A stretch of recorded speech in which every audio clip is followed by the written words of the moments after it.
अरे बाबा 2 जमा 2 बोले 4 रोटियां, तो बेचारा भूखा था। तो हम समझ नहीं पा रहे हैं कि हम ये विचार गोष्ठी हो रही है कि हम क्या खर्चना चाहते हैं, क्या करना चाहते हैं। I'll come directly to women empowerment. बड़ी मुश्किल से हमारे उद्योग जगत ने देखा कि समझदारी जो है वो महिला में है। कौन सा डिटर्जेंट खरीदना है ये समझदारी बता रहे हैं, घर में कौन सा तेल इस्तेमाल करना है ये समझदारी महिला को है। अरे उसको सशक्तिकरण नहीं करेंगे तो वो समझदारी कहां से इस्तेमाल करेगी? ये बताना जरूरी नहीं है कि डेक्सटेरिटी जो है वो महिला में ज्यादा होती है, पुरुष में कम होती है। आदमी को तो परेशानी दिखाते हैं कि इसने कमाई करनी है, इसने बचत करनी है, इसने ये करना है। ये हमारी कॉमन धारणा है। मैंने कुछ समय पहले कोई कबड्डी के मैचेस होते हैं, कई साल पुरानी बात है, इंटरनेशनल मैचेस होते रहे फरीदाबाद में, तो मैंने कई उद्योगपतियों को कहा कि साहब इसको आप स्पॉन्सर करिए, आपकी मार्केट गिर रही है, आपका खरीदार तो गांव में है, अगर आप उनसे सामाजिक तौर से जुड़े होंगे तो वो आपको मेंटर करेंगे, आपको जो है आपके साथ चलेंगे, आपका प्रोडक्ट खरीदेंगे। नहीं जी, हम तो हमारी एडवर्टाइजमेंट तो मार्केटिंग वाले करते हैं, वो हमारा तो अमिताभ बच्चन से ये हो गया है, फलाने से हो गया, ये हो गया। आज की डेट में वो क्या बता रहे हैं, वो भी तो कह रहे हैं कबड्डी खेलो। Kabaddi is nothing to do with the game और whatever it is an rural entertainment, but try to understand that you have to associate with the rural people. Now here we are talking of females. अब ये जो हमारा कानून बना है sexual harassment का, इसके बनाने में भी मेरा थोड़ा सा एसोसिएशन रहा है, और मेरे को कॉर्पोरेट जगत में जाना जाता है, इंडस्ट्री, हेवी इंडस्ट्री में दूसरे तरीके से, लेकिन मेरे दिल के नजदीक चाइल्ड लेबर का सब्जेक्ट है। इसके ऊपर मैं इकोनॉमिक्स की बात करूंगा कि हमारे जो सरमाएदार हैं, जो रिसोर्सेज कंट्रोल करते हैं, उनको इकोनॉमिक्स की जो नॉलेज है वो मेरे ख्याल दुनिया में सबसे कम होगी, ये मेरा मानना है। आप सोची छोटी सी बात करें, किसी बोले ये बच्चा है काम कर रहा है, बोले क्या हो गया, गरीब है, काम नहीं करेगा तो क्या करेगा, रोटी कहां से खाएगा? बड़ी साधारण सी बात है। कोई कहेगा कि चाइल्ड लेबर क्यों होती है, बोले गरीबी है तो चाइल्ड लेबर। इसी बात पे विचार कर लीजिए कि चाइल्ड लेबर क्यों है। क्या गरीबी के कारण चाइल्ड लेबर है या चाइल्ड लेबर के कारण गरीबी? इधर लेट अस इन्वेस्टिगेट। तथ्य रख लीजिए सामने। मेरे पास एक ढाबा है, एक मिस्त्री की दुकान है, या मेरे पास एक छोटी सी वर्कशॉप है, मैं फोल्डिंग बेड बनाता हूं या कुछ बनाता हूं लोहे का या कुछ बनाता हूं। मेरी मानसिकता है कि एक आदमी हो जो मेरे कहे हिसाब से चले, और मैं डांट मारूं, गाली दूं, शिष्टाचार तो है नहीं, गाली दूं तो वो सहन करे, थप्पड़ मारूं तो खा ले और पैसे कम ले और 10 घंटे काम करे। इस नीच सोच के अलावा एक बच्चे को रिक्रूट करने का बाकी तथ्य देखिए। सबसे पहले एक बच्चा जो है उसकी आर्म लेंथ नहीं है, उसकी मसल्स डेवलप नहीं है, उसकी डेक्सटेरिटी नहीं है। सबसे पहली बात, उससे भी पहले कि भाई मैं उसको पैसे नहीं देना चाहता हूं, कम पैसे में काम कराना चाहता, अर्थात मैं कमाना ही नहीं चाहता। अगर मेरे पास रिसोर्सेज ज्यादा होंगे तो ही तो मैं खर्चा करूंगा, तो मैं कम बजट में ही काम करना चाहता हूं। और मैं बच्चे को लगा रहा हूं, अर्थात उसकी प्रोडक्टिविटी तो हो ही नहीं सकती, मैं कम प्रोडक्टिविटी में काम करना चाहता हूं। मैं स्किल्ड आदमी अपनी क्वालिटी नहीं चाहता, बच्चा काम कर ही लेगा। मतलब मैंने पहले से ही अपने धंधे में जहर बोल दिया, पहले से ही जहर बोल दिया कि, और उधर से एक वयस्क एक बच्चे को अनपढ़ बढ़ा रहा हूं मैं। कल को मेरे माथे पे नहीं लिखा है कि मैं कौन हूं। अगर वो बच्चा बड़ा होके मेरी डांट फटकार से, मारपीट से क्रिमिनल बन गया तो कब किसको क्या होगा ये मालूम नहीं। तो फिर पुलिस को दोष देना तो बात आसान है, वो तो हम एक दूसरे के ऊपर दोष देना हमारा वो है, लेकिन अपने ऊपर अपने अंदर झांकना बड़ा मुश्किल है। इधर से मैंने एक वयस्क रोजगार को, उसका रोजगार छीन लिया एडल्ट से। I have snatched away the employment of an adult whose energy requirements are more. He will work more. Now, if I am replacing an adult who can work more, who can produce more, who can go by my technicalities and improve things better, and there will be more productivity, and I am snatching away his employment, will there be more poverty or poverty because of child labor? Please think about it. I am not imposing my thoughts on you. Please think about it. That child labor produces poverty. अब आ जाइए कि child labor लगाई क्यों गई? ये हमारी सामाजिक गिरावट है। कोई माँ अपने बच्चे को तड़पने के लिए, टॉर्चर होने के लिए, गाली खाने के लिए, मारने के लिए नहीं छोड़ती। जो बच्चा लगाया जा रहा है, ये हमारी इंसानियत से गिरावट है और कुछ नहीं है, बाकी सब बहाने हैं। लेकिन अगर मैं इकोनॉमिक्स की बात करूं तो चाइल्ड लेबर के कारण पॉवर्टी बढ़ती है। It is a snowballing effect कि आप अपने समाज को गिराते जा रहे हैं, गिराते जा रहे हैं, गिराते जा रहे हैं।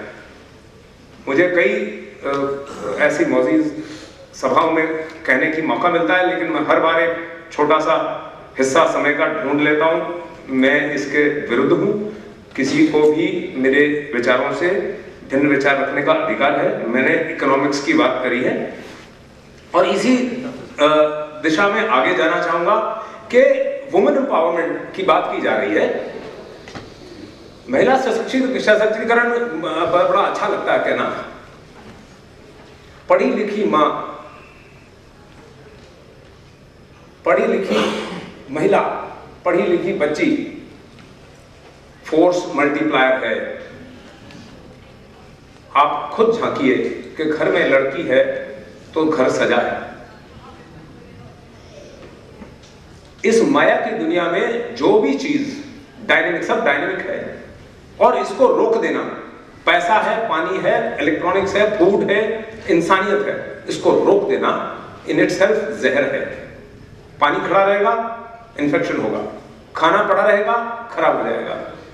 इंसान को पड़े रहने दो, उसको बढ़ने नहीं दो, उसको डायनेमिक नहीं होने दो, गंदगी प्रोड्यूस होगी।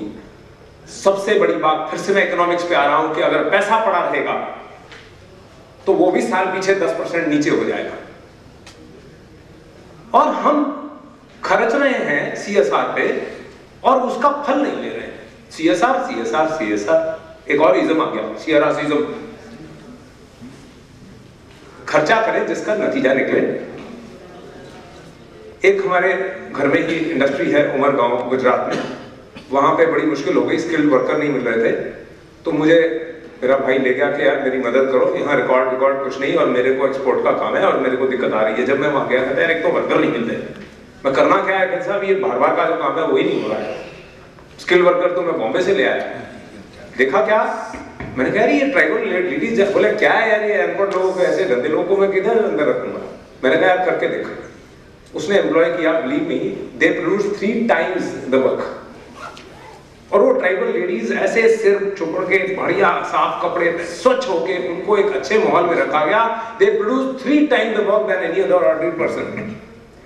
जब महिला सशक्तिकरण करेंगे, सबसे पहली बात है उनको एक जो है बड़ा सिक्योर एनवायरनमेंट देना जरूरी है। I think it's okay over. और उसके बाद उसकी अर्निंग्स के ऊपर ये जो इक्वल रिम्यूनरेशन वाली बात है, ये भेदभाव छोड़ देना जरूरी है।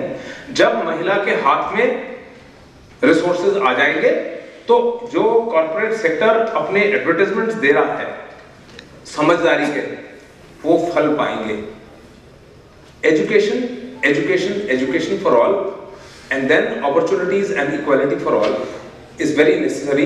You cannot economically develop, my voice to the corporate sector, that you cannot develop, your business will stop if you don't constructively spend on the society and bear some real fruits. Know yourself by what you produce, the fruit you give to the society, and then you get it back. Thank you.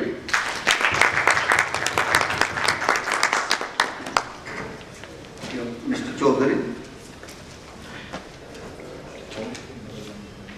Chairman sir, fellow panelists, friends.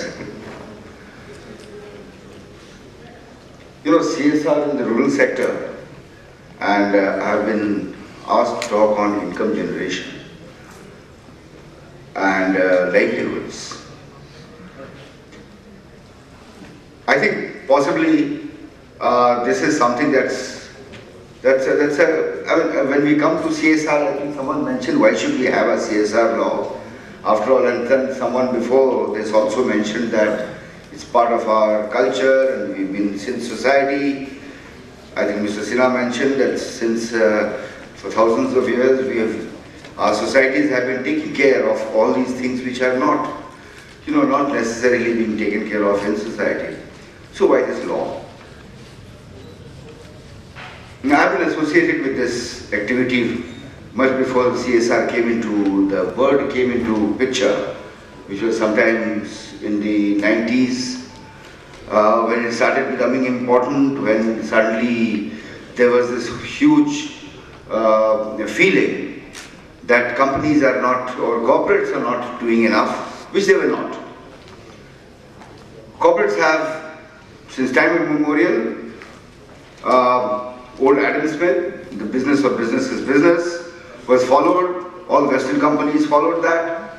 And then of course, when the negatives started coming and they saw that no, the markets are not growing, that the factories where they built are becoming difficult to manage because of labor problems, because of social problems, when there was much more regulation, much more awareness.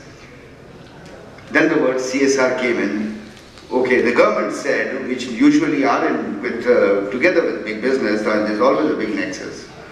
And so it said, let's have this new formula called CSR, where we will say, so of course, from time immemorial, big industrialists are writing checks. Some industrialists saw beyond this, and fortunately the father of Indian industry, he was one of those people who said, no, this is not, the purpose of industry is not to earn profits, but the purpose of industry is to ensure that a good life, a sustainable way of life can be enjoyed by not only the employees, but all the people living near about those areas. And when you have funds to spare for more than that, then it should be spent for the country. And his theory was, that is J.N. Tata, his theory was very, very near to what Mahatma Gandhi said, which was that of trusteeship of the wealth of the nation. So, very quickly, cutting to the chase, what happened in Jamshedpur or what happened in other parts of the country, and later on realization came all over that you cannot have a successful industry, what Mr. Malik mentioned, that you cannot be successful if you do not take care, first of all, of your neighbors. And if you do not take care, your markets are going to shrink. If every corporate, and now since the corporates are becoming so much bigger in India, and hopefully with the current government even bigger, because with the new businesses coming, the way we are seeing the economy going forward, we are sure that a much bigger role is expected from corporates. Coming to livelihoods, while industry and business, whether it's producing services or products, they are all offering livelihoods to their employees. How can business go beyond this very limited aim and see what they can do for their neighbors, for their localities, for their areas where they operate? A few things that I would like to mention. One is, corporates, please don't have a narrow view of building 2 schools and giving 3 checks and giving 5 midday meals. That is not what is expected of you.